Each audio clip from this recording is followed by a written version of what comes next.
దేవుని బిడ్డలారా, ఈరోజు మనము దేవుణ్ణి మహిమపరిచే బిడ్డలముగా మనం ఉండాలి.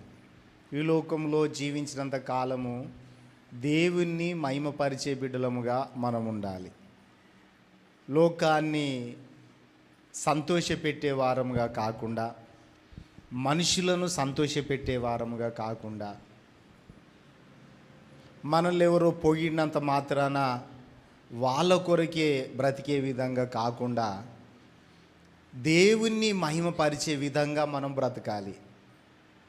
బ్రతికిన నాళ్ళు జీవితకాలం అంతా మనము దేవుణ్ణి మహిమపరిచేటట్టుగా మనం ఉంటే, మనం ఎంత దేవునికి మహిమ తీసుకొని వస్తే అంతగా మనం ఘనపరచబడతాం, అంతగా మనం హెచ్చించబడతాం.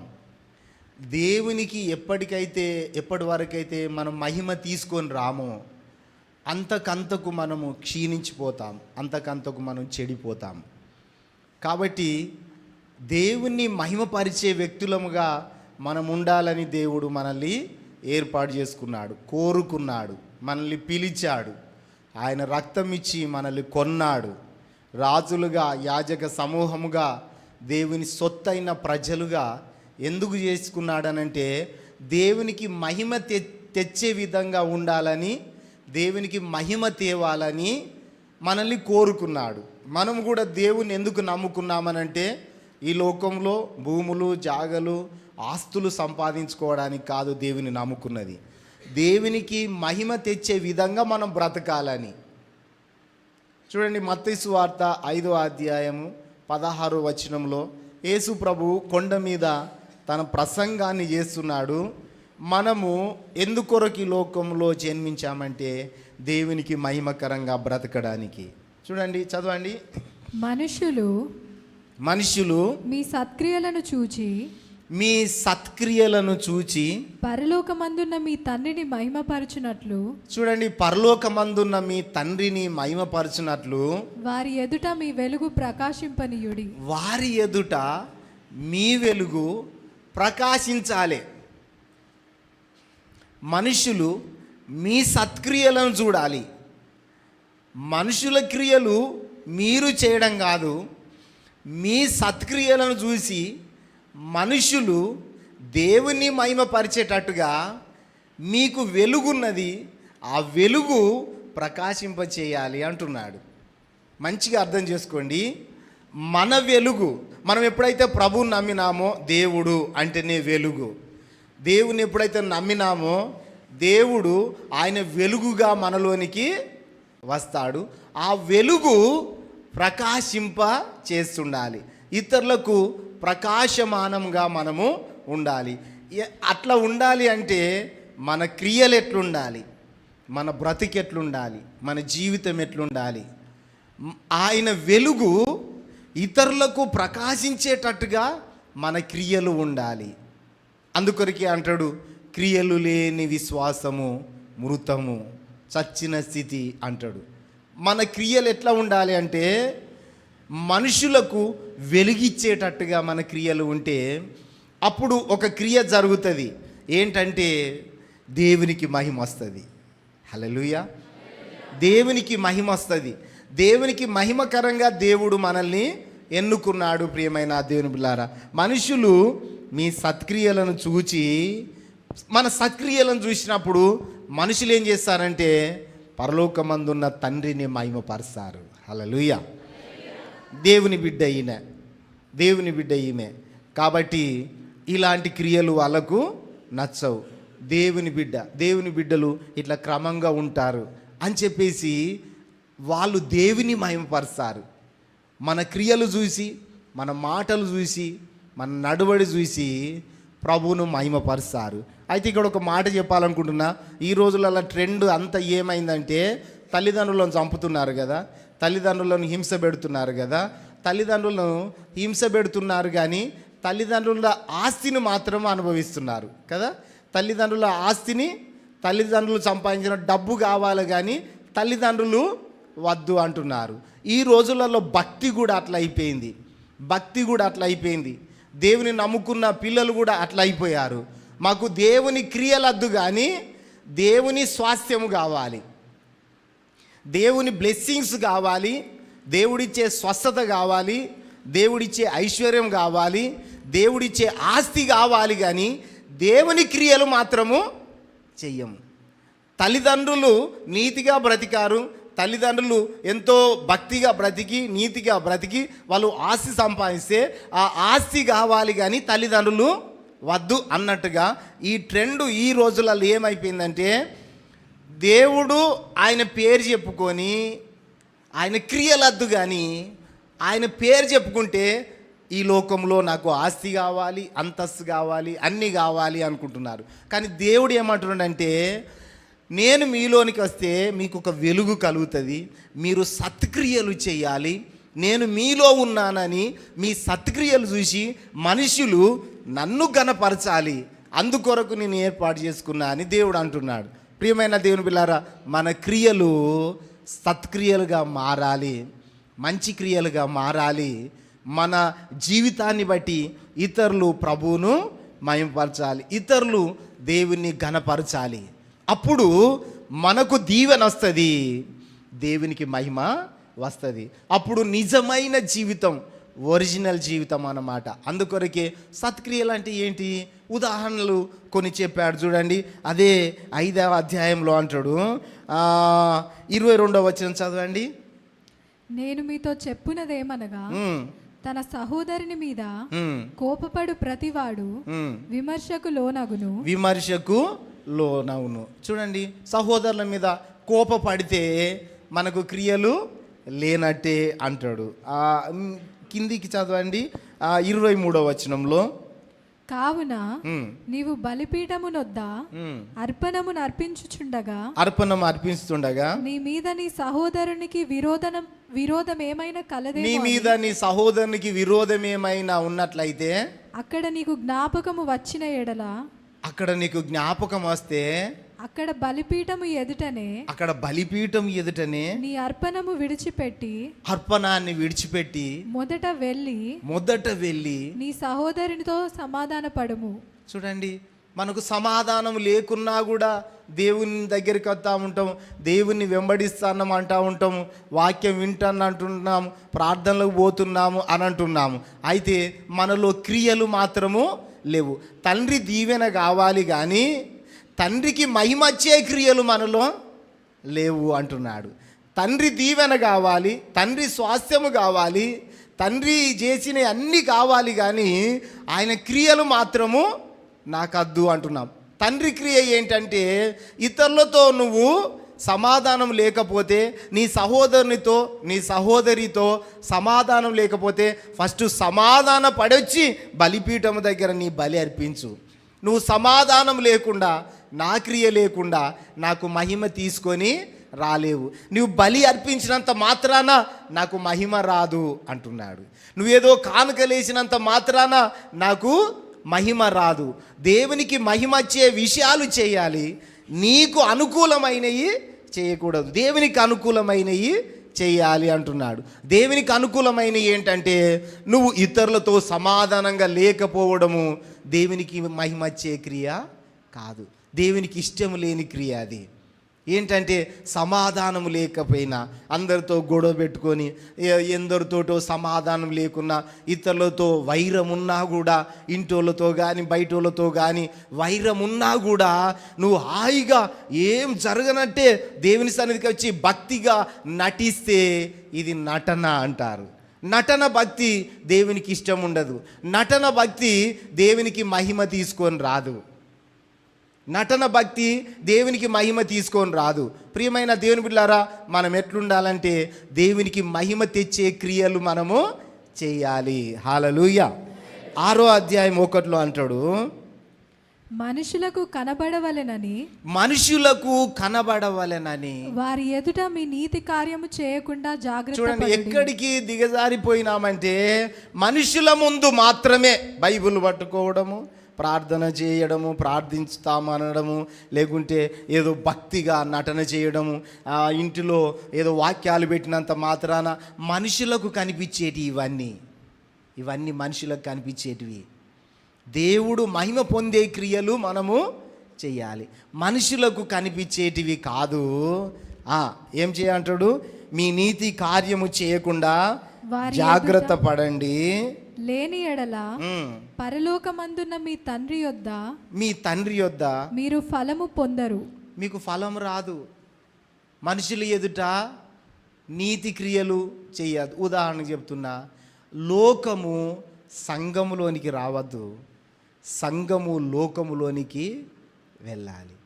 లోకపు క్రియలు సంఘములోనికి రావద్దు, సంఘము లోకములోనికి వెళ్ళి సంఘపు క్రియలు చేయాలి. అర్థమవుతుందా? వ్యర్థమవుతుందా? హల్లెలూయా. లోకపు క్రియలు సంఘములోనికి రావద్దు, లోకపు క్రియలు జీవితంలోనికి రావద్దు, లోకపు క్రియలు కుటుంబంలోనికి రావద్దు. దేవుని క్రియలు లోకములోనికి వెళ్ళాలి. ఎందుకంటే వాక్యము శక్తి కలిగినది, వాక్యములో వెలుగు ఉన్నది, వాక్యము అన్నిటికంటే శక్తి కలిగినది, రెండంచులు కలిగిన ఖడ్గము కలిగినది. ఇలాంటి శక్తి కలిగిన వెలుగును పట్టుకొని లోకముతో ముడివేయద్దు, లోకంతో మనము ముడివేయద్దు. మనం ఎట్లా జీవిస్తున్నామంటే ఎవరి మనస్సాక్షికి వాళ్ళకు తెలుసు. లోకపు క్రియలతో దేవుని క్రియలు ముడివేసి బ్రతుకుతూ తృప్తి పడుతున్నాం. అట్లా కాకుండా లోకములోనికి ఈ క్రియల ద్వారా వెళితే, సత్క్రియల ద్వారా వెళితే లోకస్తులు దేవుని మహిమపరుస్తారు. హల్లెలూయా, హల్లెలూయా. లోకమును దేవుని మహిమపరిచేటట్టుగా చేసే బాధ్యత మనది. ఎందుకంటే లోకములో శక్తి లేదు, దేవునిలోనే శక్తి ఉన్నది. చూడండి, మనుషులకు కనబడవలనని వారి ఎదుట మీ నీతి కార్యము చేయకుండా జాగ్రత్త పడండి. లేని ఎడల పరలోకమందున్న మీ తండ్రి యొద్ద మీరు ఫలము పొందరు. మీరు ఫలం పొందరు, మీకు ఫలితం ఏమి ఉండదు. తండ్రి దగ్గర నీకు దీవెన ఉండదు. ఎప్పుడు దీవెన ఉంటుంది, ఎప్పుడు ఫలితం ఉంటుందంటే మన సత్క్రియలు లోకంలోనికి వెళ్ళి మనము వెలుగైతే నిజంగా ఇతరులను వెలిగించాలి. 2వ వచనం చదవండి. కావున నీవు ధర్మము చేయునప్పుడు మనుషుల వలన ఘనత నొందవలెనని. ఈ మనుషులందరూ ఎప్పుడైనా ఏం చేస్తారంటే మనుషుల ద్వారా ఘనత పొందాలని చూస్తారు. అంతేనా? మనుషుల ద్వారా మెప్పు పొందాలని చూస్తూ ఉంటారు, మనుషులు నన్ను ఘనపరచాలని చూస్తూ ఉంటారు, మనుషుల దగ్గరనే మెప్పు కోరుతూ ఉంటారు. అంతకన్నా ముఖ్యంగా దేవుడు మెచ్చుకుంటే మనం గొప్పవారం అవుతాం. హల్లెలూయా. మనుషులు ఈ రోజున మెచ్చుకుంటారు, రేపేమంటారండి? రేపేమంటారు? హల్లెలూయా. ఒక ఆయన దేవుని మెప్పు కోరుకోవాలి. 2 చేతులెత్తి ప్రభుని స్తుతించండి. ఆయన అంటాడు చూడండి, ఆ మనుషుల వలన 2వ వచనము. కావున నీవు ధర్మం చేయనప్పుడు మనుషుల వలన ఘనత నొందవలెనని, మనుషుల వలన ఘనత పొందాలని వేషధారులు సమాజ మందిరములలోను వీధులలోను చేయులాగున నీ ముందర బూర ఊదింపవద్దు. చూడండి, బూర ఊదాలనుకుంటారు కొంతమంది. నీ ముందర బూర ఊదిస్తే ఎంతో అని అనుకుంటా అంటారు. ప్రియమైన దేవుని బిడ్డలారా, మనం చాలాసార్లు చూస్తాం, ఎమ్మెల్యే గెలిచిన తర్వాత బూర ఊతారు, కుంకుమలు పోతాడు, వాడు ఒర్రుతాడు, లేస్తాడు, అన్నీ చేస్తాడు. ఓడిపోయినాక చూడండి,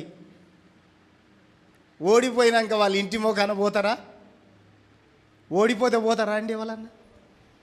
అంటే మనుషులు చూడండి, గెలిస్తే ఒక రకంగా, ఓడిపోతే ఒక రకం. కానీ మన దేవుడు ఓడిపోయినోని గెలిపిస్తాడు. హల్లెలూయా, హల్లెలూయా. మనుషులు ఏదైతే కోరుకుంటారో దేవుడు అది కోరుకునే దేవుడు కాదు. పడిపోయినోని లేవనెత్తుతాడు దేవుడు, ఓడిపోయినోని గెలిపిస్తాడు, ఘనత లేనోనికి ఘనతనిస్తాడు దేవుడు. అనారోగ్య సమస్యలు వస్తే ఆరోగ్యం ఇస్తాడు. ప్రియమైన దేవుని బిడ్డలారా, హల్లెలూయా, హల్లెలూయా. మంచిగా ఉన్నప్పుడు, బాగున్నప్పుడు అందరూ వస్తారు, పరామర్శిస్తారు, హీరోయిన్ అంటారు. కొంచెం బలహీనత వచ్చి ఆ దవడలు లోపలికి పోయి, కంతలు లోపలికి పోయి, కళ్ళు లోపలికి పోయి, ముఖం అంతటను వికారం కానీ అయిపోయింది, పని అయిపోయిందని ఒక్కరు రాడు. వస్తారా అండి? కాబట్టి ప్రియమైన దేవుని బిడ్డలారా, మనుషుల పొగడతలు కాదు మనకు. మన దేవుడు మన ద్వారా ఎట్లా మహిమ పొందుతాడో అది కావాలి. ఆయన ఎట్లా మహిమ పొందుతాడంటే, మీ సహోదరులతో మీరు సమాధానంగా ఉండండి, నాకు మహిమ వస్తుంది అంటాడు. హల్లెలూయా. మీ వెలుగు ఈ లోకములో ప్రకాశింపచేయండి. మీ క్రియలు ఉండాలి. నా క్రియలు మీలో ఉండాలి. ఈ లోకములో ఆ క్రియలను ప్రదర్శిస్తే వాళ్ళు నన్ను మహిమపరుస్తారు. నా మహిమ కొరకు మిమ్మల్ని ఏర్పాటు చేసుకున్నా, మీ ఘనత కొరకు కాదు, మీ మహిమ తెచ్చుకోవడానికి కాదు అంటున్నాడు. ఆయనను మహిమపరిస్తే దేవుడు మనల్ని మహిమపరుస్తాడు. హల్లెలూయా. ఆయనను ఘనపరిస్తే దేవుడు మనల్ని ఘనపరుస్తాడు. ఈ లోకంలో మనం ఏం చేసినా కూడా దేవునికి మహిమకరంగా మనం ఉండాలి. ప్రియమైన దేవుని బిడ్డలారా, కిందికి చదివినట్లయితే, వారు తమ ఫలం పొంది ఉన్నారని నిశ్చయముగా మీతో చెప్పుచున్నాను. ఖచ్చితంగా మీతో చెబుతున్నాను. నీవైతే ధర్మము చేయునప్పుడు నీ ధర్మము రహస్యముగా నుండి నిమిత్తము నీ కుడి చేయి చేయునది నీ ఎడమ చేతికి తెలియకుండా వలెను. ధర్మం చేయాలి. ఎవరు చూడాలని? దేవుడు చూడాలని. మన మనసుకు ఏమైనా ధర్మము చేయాలని ఉంటే మనుషులకు కనబడాలని కాదు. మనము సమాధానము కూడా ఏదో మనుషుల ముందు కాదు, మనుషుల ముందు ఏదో మాట్లాడి తర్వాత కుట్ర పెట్టుకోవడం కాదు, లోపల విషయం పెట్టుకోవడం కాదు. వాళ్ళతో సమాధాన పడాలి. అప్పుడు దేవునికి మహిమ వస్తుంది. మనం ధర్మము చేయనప్పుడు కూడా దేవునికి మహిమకరంగా ఉండేటట్టు మనం ధర్మం చేస్తే దేవుడు మనకు అన్ని స్వాస్థ్యం ఇస్తాడు. ప్రియమైన దేవుని బిడ్డలారా, 3వ అంటాడు 5వ వచనంలో, మరియు మీరు ప్రార్థన చేయునప్పుడు కూడా వేషధారుల వలె ఉండవద్దు. చూడండి, సమాధానము లేకపోయినా వేషధారులముగా ఉంటున్నాము. ధర్మము చేసినప్పుడు కూడా వేషధారులముగా మనం ఉండద్దు. ప్రార్థన చేసేటప్పుడు కూడా మనం వేషధారులుగా ఉండద్దు. వేశ్యలను క్షమిస్తాడు దేవుడు, కానీ వేషధారులను క్షమించాడు. ఒక భక్తుడు అన్నాడు, వేశ్యలను క్షమించాడు దేవుడు, 5 పెనిమిట్లున్న ఆమెను క్షమించాడు ప్రభు, వ్యభిచారంలో పట్టబడిన స్త్రీని క్షమించాడు ప్రభు. ఇలాంటి వాళ్ళను క్షమిస్తాడు, కానీ నటనకారులను మాత్రం దేవుడు క్షమించాడు. నటన, వేషధారణ, ఏదో చర్చికి పోయి ఒక గంట సేపు కూర్చొని వస్తే సరిపోతుంది, పాస్టర్ ఏమంటాడో అట్లా కాకుండా మన క్రియల ద్వారా ప్రభువును మహిమపరచాలి. ప్రియమైన దేవుని బిడ్డలారా, మన క్రియల ద్వారా ప్రభువును ఘనపరచాలి. అప్పుడు దేవుడు మనల్ని అంచెలంచెలుగా హెచ్చిస్తాడు. మన ద్వారా దేవునికి ఎంత మహిమస్తే అంతగా మనం దీవించబడతాము. హల్లెలూయా, స్తోత్రం చెల్లిస్తాము. హల్లెలూయా. ఆయన అంటాడు, ప్రార్థన చేయనప్పుడు వేషధారుల వలె ఉండవద్దు, మనుషులకు కనబడవలెను. ఇది కూడా చూడండి, ధర్మము చేసేటప్పుడు మనుషులకు కనబడాలనే మనుషులు ఆలోచన చేస్తారు. ప్రార్థన చేసేటప్పుడు కూడా మనుషులకు కనబడాలనే ప్రార్థన చేస్తారు. మనం ఏదైనా ఫంక్షన్ చేసినా కూడా మనుషులకు కనబడాలనే చేస్తూ ఉంటాము. ఏ కార్యం చేసినా కూడా మనుషులకు కనబడాలి. మనుషుల కొరకు కాదు మనం బ్రతికేది, దేవుని కొరకు బ్రతికేవారు చప్పట్లతో దేవుని స్తుతిద్దాం. దేవుని కొరకు బ్రతకాలి మనం, మనుషుల కొరకు కాదండి. మనుషులు ఏం చేస్తారు చెప్పండి? ఈరోజు పొగుడుతారు, రేపు తిడతారు. ఈరోజు ఉన్న మాట రేపు ఉండదు. అగ్రిమెంటును కూడా తుంగలో దొక్కేస్తారు. అగ్రిమెంటును కూడా మనుషులు మారిపోతారు. అగ్రిమెంట్ రాసినా కూడా నేను ఇది చెయ్య, మరి ఏం చేస్తారు అంటారు. అవునా కదా? మనుషుల దగ్గర మన పోకడలు పని చెయ్యాయి. మనుషుల దగ్గర మన భక్తిని కనపరచడం అవసరం లేదు. మనుషుల ముందు మనం ఏదో ప్రదర్శించి వాళ్ళను మెప్పించాలని కోరుకోకూడదు. ఎప్పటి వరకు మనుషులను మెప్పించాలని, ఒప్పించాలని వాళ్ళ ముందు మన క్రియలు ప్రదర్శిస్తామో అప్పటి వరకు ఫెయిల్ అవుతాం. ఎప్పటి వరకు దేవుని కొరకు బ్రతుకుతామో, ఎప్పటి వరకు నా ప్రభు కొరకు నేను వెలిగించబడతానో, నా ప్రభు కొరకు నా క్రియలు ఈ ప్రపంచంలో ఈ లోకానికి తెలియాలి, దేవుని క్రియలు నా ద్వారా అని ఆరాట పడతామో అప్పటి వరకు పాస్ పాస్ పాస్ అవుతాము. చబలతో దేవుని స్తుతిద్దాం. హల్లెలూయా. లూయా. మీ వ్యక్తిగతంగా ప్రార్థన చేయాలి, ప్రభుతో గడపాలి అంటున్నాడు. ఇంకేమంటాడు?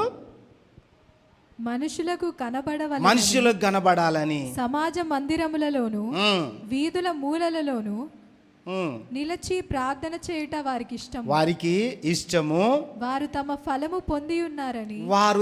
ఫలాన్ని పొంది ఉన్నారు అంటారు. మనుషుల ఫలము పొందడం కాదు. హల్లెలూయా.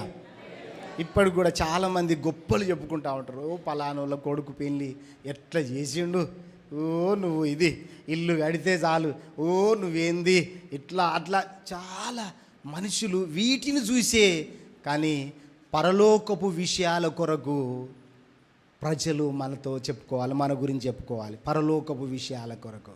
హల్లెలూయా. ఏ విషయాల కొరకు చెప్పుకోవాలండి? పరలోకపు విషయాలు. అయ్యా, ఈ లోకంలో ఏది జరిగినా ఏదైనా నువ్వు పట్టించుకోవు. దేవుడు నువ్వు మాత్రమే. దేవుని వైపే చూస్తావయ్యా. నీకు ఏది వచ్చినా కూడా దేవుని వైపే చూస్తావయ్యా అన్నప్పుడు దేవునికి మహిమ వస్తుంది. ప్రియమైన దేవుని బిడ్డలారా, ఇంకొక మాట అంటాడు, 16 చదవండి. మీరు ఉపవాసము చేయనప్పుడు వేషధారుల వలె. ఇక్కడ వేషధారులు అంటున్నాడు. దాని అర్థం ఏంది? వేషధారులు అంటే ఎక్కడికి పోతే అక్కడికే ఆ వేషం అన్నమాట. ఆ వేషం కట్టే వాళ్ళను వేషధారులు అంటారు. ఇద్దామా అందరం 2 చేతులెత్తి హల్లెలూయా, హల్లెలూయా. సర్వము పోయిన శరీరము కృల్లిన నాను వారే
హల్లెలూయా.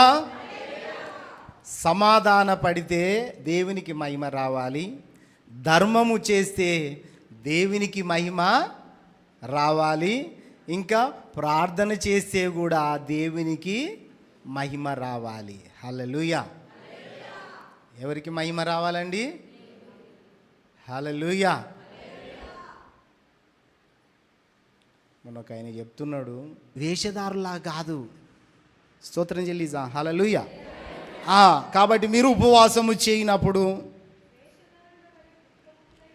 వేషధారులాగా దుఃఖముఖులై ఉండద్దు. తాము ఉపవాసము చేయుచున్నట్టు మనుషులకు కనబడవలెనని. ఇక్కడ కూడా అంటాడు, ఎవరికి కనబడాలని. ఏది చేసినా మనుషుల ఇది ఒక రోగం, అది ఒక క్యాన్సర్ కంటే డేంజర్ వ్యాధి. ఏంటిది? మనుషులకు కనబడాలి, మనుషులు మెచ్చుకోవాలి. ఏది చేసినా కూడా మనుషుల మెప్పు కావాలి. మనుషులు ఏం చేస్తారండి? రోగం వస్తే వస్తారా? ఏదైనా కష్టం వస్తే వస్తారా? ఏదైనా బాధ వస్తే తీరుస్తారా? అన్నిటికీ ఆధారమైన దేవుడు మనకున్నాడు. అన్నిటికీ జవాబిచ్చే దేవుడు మనకున్నాడు. అంత గొప్ప దేవుణ్ణి మనం పక్కన పెట్టుకొని మనుషుల మెప్పును మనం కోరుకోకూడదు. దేవుని మెప్పు మనకు కావాలి. హల్లెలూయా. ఒక దగ్గర అంటాడు, మనుష్యుల మెప్పు కోరుకున్నవాడు కాదు, దేవుని మెప్పు. దేవుడు మెచ్చుకొని వాడే గొప్పవాడు. దేవుడు మెచ్చుకుంటాడు. ఎప్పుడంటే యోసేపును దేవుడు మెచ్చుకున్నాడు. హల్లెలూయా. కష్టాలలో కూడా ఆయన దేవుని వదిలిపెట్టలే, నష్టాలలో కూడా దేవుణ్ణి వదిలిపెట్టలే, నిందలు వేసినా దేవుణ్ణి వదిలిపెట్టలే, జైలుకు పంపించినా దేవుణ్ణి వదిలిపెట్టలే. ఆయన ఏదైనా చేయవచ్చు. ఏంటంటే, అయ్యా నేను ఈ చేయని నేరానికి నా మీద వేసిన అయ్యా అంటే మౌనిగా, ప్రభువా నువ్వే చూస్తున్నావు, నీకే మహిమ రావాలి ఏం చేసినా అని జైలుకి వెళ్ళాడు. జైలు నుంచి డైరెక్ట్ ప్రధానమంత్రి అయ్యాడు. చప్పర్లతో దేవుని స్తుతిద్దాం. అది నిజమైన క్రియ, అది నిజమైన భక్తి, అది నిజంగా దేవుని మీద ఆనుకునే జీవితం. మనుషుల మీద కాదు ఆనుకునేది. దేవుడు మనము అనుకున్న దానికంటే, ఊహించిన దానికంటే ఎక్కువ చేయగలడు. దేవునికి అసాధ్యమైంది ఏది లేదు. మనుషుల మెప్పు కోరడానికి కానే కాదు, మీది మెరుగులు చూడడం కాదు. మీది మెరుగులు చూస్తే మనం మోసపోతాం.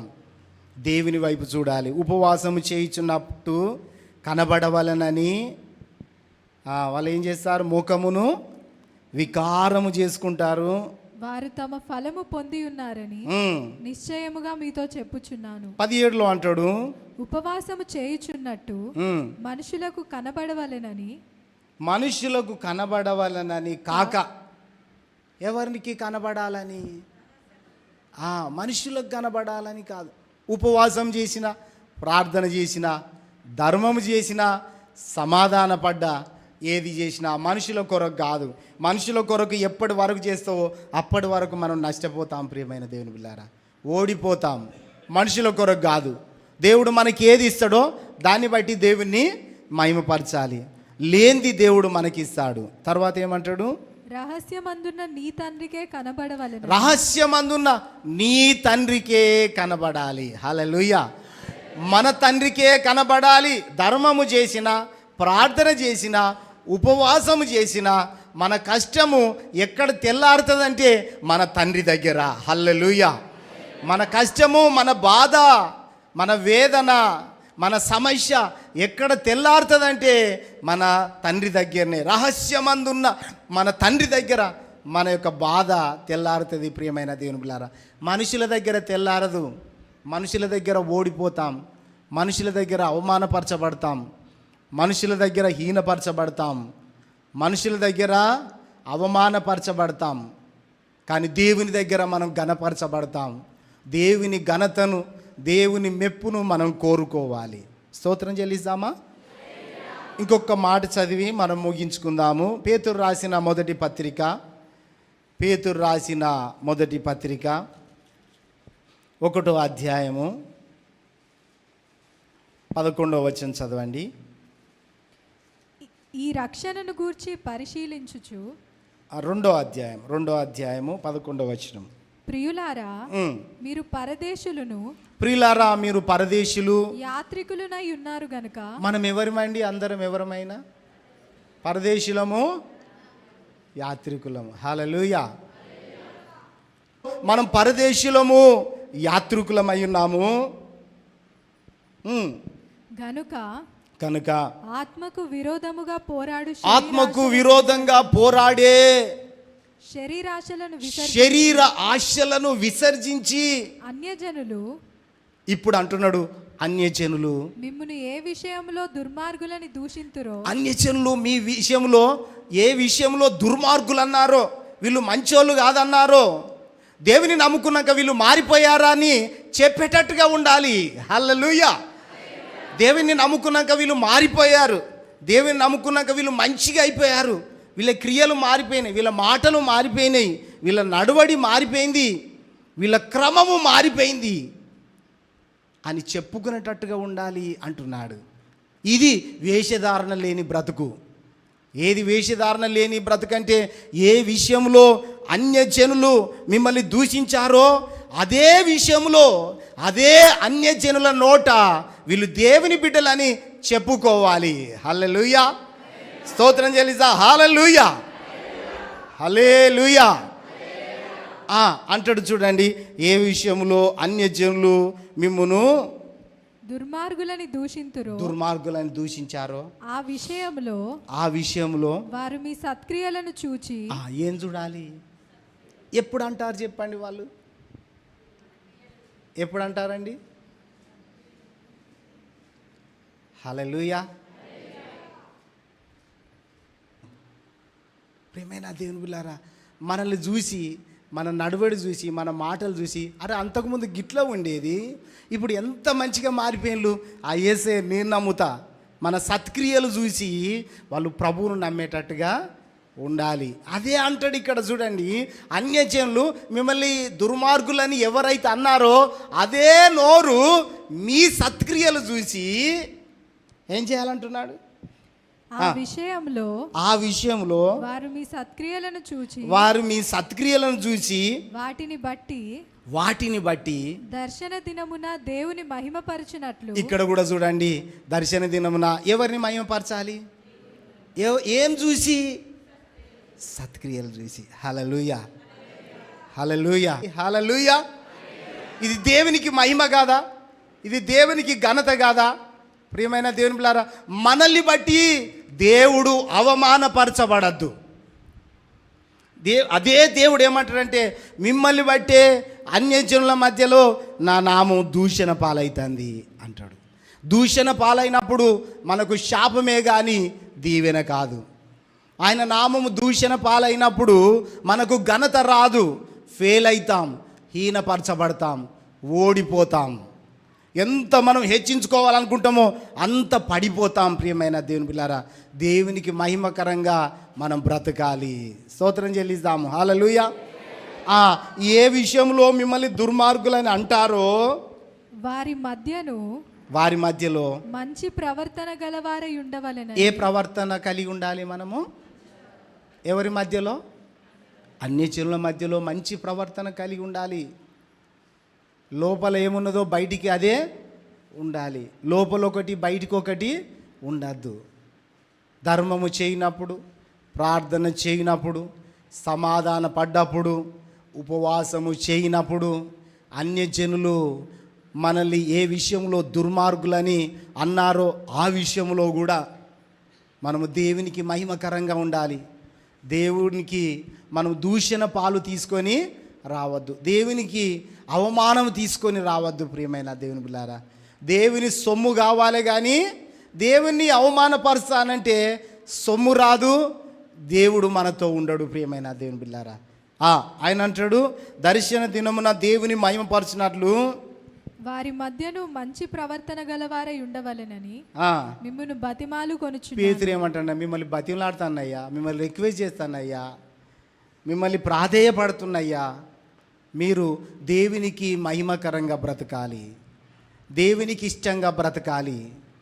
మనుషులు మనల్ని చూసినప్పుడు, అయ్యా ఈయన దేవుని బిడ్డ, వీళ్ళు దేవుని బిడ్డలు, మాట అంటే తప్పరు, ఏ మాట అయితే చెప్తారో అది ఖచ్చితంగా జరుగుతుంది, వాళ్ళు నిలబడతారు.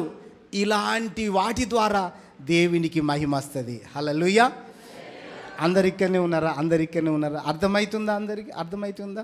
స్తోత్రం చెల్లిస్తామా? రెండు చేతులు ఎత్తి హల్లెలూయా, హల్లెలూయా.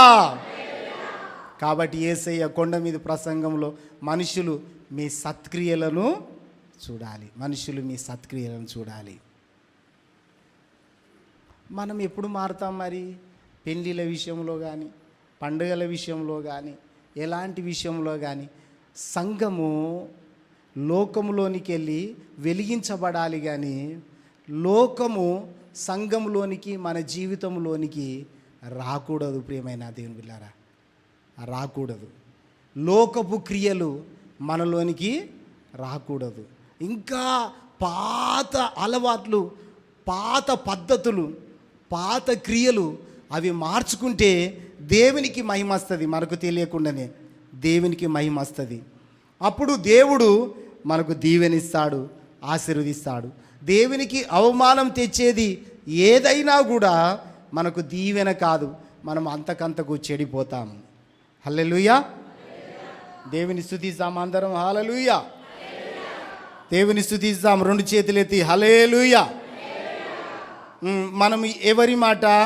పరదేశులము, యాత్రికులము. ఎప్పుడు ఏమైపోతామో తెలియదు. 9 చదవండి.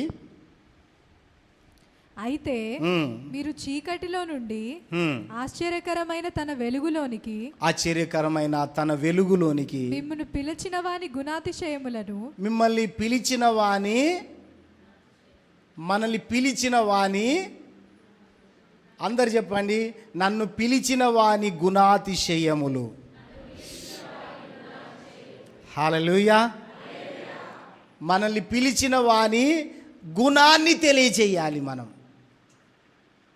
మనది యేసయ్యది ఎలాంటి గుణం, మన యేసయ్య ఎంత మంచోడు, ఎంత గొప్పోడు, అలాంటి ఆయనకు నేను బిడ్డను, నేను కుమారుణ్ణి, నేను కుమార్తెను అని గుణాతిశయములు తెలియచేయడానికి మనం ఆయన సన్నిధికి వస్తున్నాం. ఇంకేమంటాడు? గుణాతిశయములను ప్రచురము చేయు నిమిత్తము ఏర్పరచబడిన వంశము. మనం ఎలాంటి వాళ్ళమండి? అందరు చెప్పాలి, ఏర్పరచబడిన వంశము. ఇంతకన్నా గొప్ప భాగ్యమా? ఏర్పరచబడిన వంశము. అందరం చెప్దాం, ఏర్పరచబడిన వంశము. ఒకటోది, అంతేకాదు, రెండోది చదవాలి. రెండోది, రాజులైన యాజక సమూహము. ఎంత గొప్ప భాగ్యం ఇది! యేసయ్యను నమ్ముకున్న పిల్లలకు ఏర్పరచబడిన వంశము, రాజులైన యాజక సమూహము, తర్వాత పరిశుద్ధ జనం. మనమంతా ఏ జనం అండి? అందరు చెప్పాలి, పరిశుద్ధ జనము. గడి చెప్పాలి, పరిశుద్ధ జనము. అది ఇంకొకసారి అనండి, ఏ జనము? మొదటి చెప్పండి, ఏర్పరచబడిన వంశము, రాజులైన యాజక సమూహము, పరిశుద్ధ జనము. మీరు చెప్పండి ఒకటోది.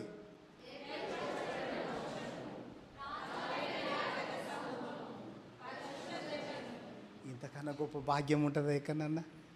దేవుడు అంటాడు, యేసయ్య అంటాడు, మీరు గొప్ప వంశమయ్యా, గొప్ప వంశం వారు. హల్లెలూయా, హల్లెలూయా. తర్వాత ఇంకేంటట? ఇంకా ఉన్నాయి చూడండి. దేవుని సొత్తైన ప్రజలునై ఉన్నారు. మనం ఎవరి సొత్తు? దేవుని సొత్తైన, నాకేం లేదు అని అనుకోవద్దు, దేవుని సొత్తైన ప్రజలము. ఇంకా ఒకప్పుడు ప్రజగా ఉండక మనం ప్రజలుగా ఉండలే, మనకేందో అర్థం కాలే. తర్వాత ఇప్పుడు దేవుని ప్రజలము. చప్పట్లతో దేవుని స్తుతిద్దాం. ఇప్పుడు ఎవరి? మనమంతా అందరూ చెప్పాలి, దేవుని ప్రజలము. హల్లెలూయా, హల్లెలూయా. నువ్వు నేను ఎవరమి? ఎవరికి దోషింది వాళ్ళు చెప్పండి. చెప్పండి, ఎవరికి దోషింది వాళ్ళు చెప్పండి. రాజులైన యాజక సమూహం, పరిశుద్ధ జనము, దేవుని సొత్తైన ప్రజలము. మాకేం తక్కువయా? మేమేమనుకుంటున్నావు? మా రాజు, మా తండ్రి, పరలోకపు తండ్రి, నీ సొమ్ముకు ఆశపడతానా? తుచ్చమైనది. నీ సొమ్ము, ఎవ్వరి సొమ్ముకు ఆశపడం. మా రాజు, ఆయన పిల్లలం మేము. హల్లెలూయా. ఇట్లా ఉంటే మనం గొప్పవారం. ఇట్లా ఉంటే ప్రజలు మనల్ని చూసి ఇదిగో వేలు పెట్టి తిరస్కారం చేయడం కాదు, ఇదిగో దేవుని బిడ్డలు వీళ్ళు, దేవుని నమ్ముకున్న వాళ్ళు వీళ్ళు. వీళ్ళ దగ్గరికి వెళ్తే ప్రార్థన జరుగుతూ ఉంటుంది, వీళ్ళ దగ్గరికి వెళ్తే మంచి మాటలు దొరుకుతాయి అంటా ఉంటే దేవుడు మహిమ పొందుతాడు, దేవుడు మనకు దీవెనిస్తాడు.